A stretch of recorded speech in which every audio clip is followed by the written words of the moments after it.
Inona ny vahaolana amin'izao fahoriana iainantsika izao? Sa ve hoe samy miaritra ny fahoriana io?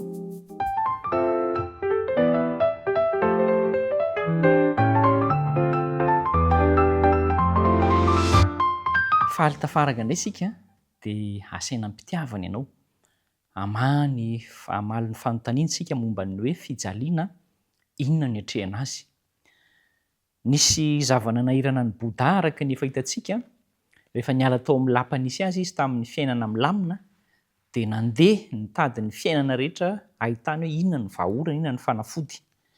Satria rehefa tany ivelan'ny tany izy dia nahita fahoriana tokoa, ary niezaka nitady valiteny hoe inona izany no anton'ny fahoriana sy inona ny tokony atao.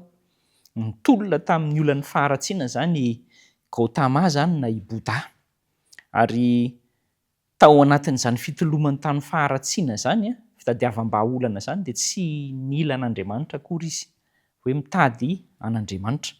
Ny fivavahana Boudista ankapobeny moa izany dia tsy tena hoe mametraka an'izany hoe misy Andriamanitra izany. Misy ihany ny sasany amina kolontsaina vitsivitsy izany mametraka hoe misy ny Andriamanitra. Fa dia izao hoe inona ny nataony?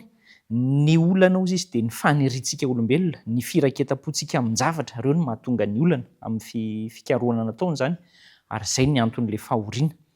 Ny tokony atao indray izany dia hoe dinio ny tenanao, mandihy ny tena, dia mivavaka, manao an'ilay concentration sy méditation izany, ary rehefa avy eo dia mandeha amin'ny fomba fiaina mendrika. Izay no lalana makany amin'ny fahafahana, mandra-pahatonga any amin'ilay nirvana izany.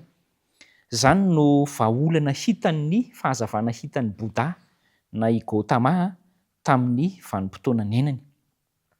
Matetika no milaza ny olona hoe ny fivavahana rehetra anie dia mitovy daholo, samy misy itovizany daholo, fa samy manaraka an'izay anazy fotsiny.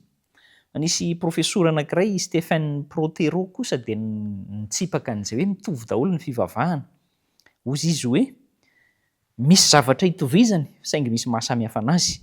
Ny zavatra iraisany ny antokom-pivavahana maneran-tany hozy izy dia izao hoe ny teboka iaingana izy ireo. Inona ny teboka iaingana?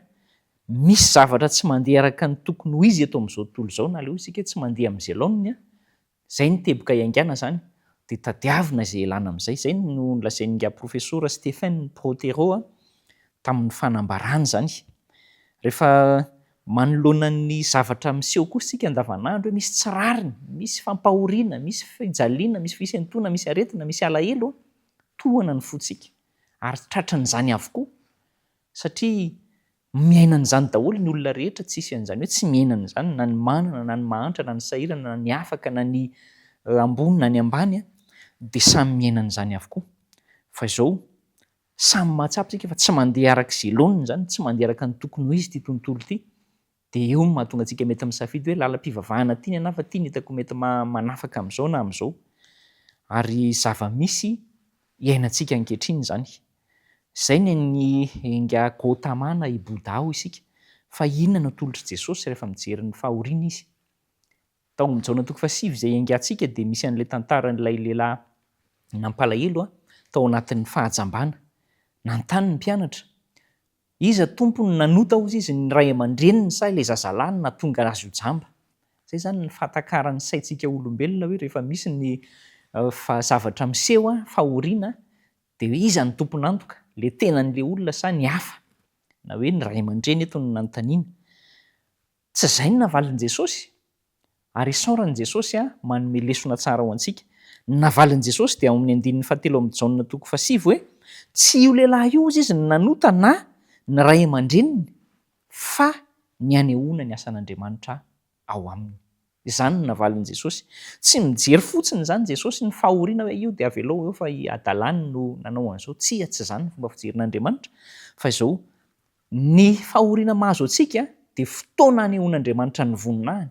Manekehana izany fa asehon'Andriamanitra amiko sy aminao ny voninahiny ao anatin'ny fotoana fahoriana na fahasahiranana anankiray lehibe. Tsy mijery fotsiny antsika Kristy fa tena mitondra fanavotana izy, ary izany ny fifaliantsika. Tsy hoe ny tenantsika manao ezaka manokana hoe izao ny ataoko mba ho afa-pahoriana aho, fa Kristy mihitsy mijery antsika amin'ny maso antra ary asehony amintsika ny fahatsarany sy ny fitiavany. Izy ny tompon'ny teny farany fa tsy ny fahoriana izay mianjady amintsika akory. Samy matanjaka sy mahery araka izany tsika, ary Ninninona vahaolana miaratra amintsika dia izao misy vahaolana miaraka amin'ny Kristy. Tsy hoe samy mizaka ny fahoriana ihany fotsiny fa Kristy no mitondra ny fahorintsika. Andaontsika hivavaka.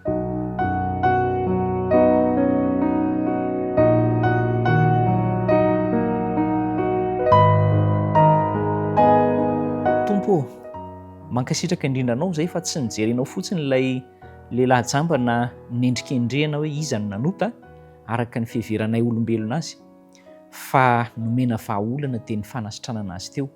Mijery ny zava-misy aminay tokoa ianao ary tena antra mikarakara anay, manome vahaolana. Ampio zahay hatakatra an'izany, ahita an'izany amin'ny fiainanay ka hifandray aminao mandrakariva. Amin'ny anaran'i Jesosy, amen.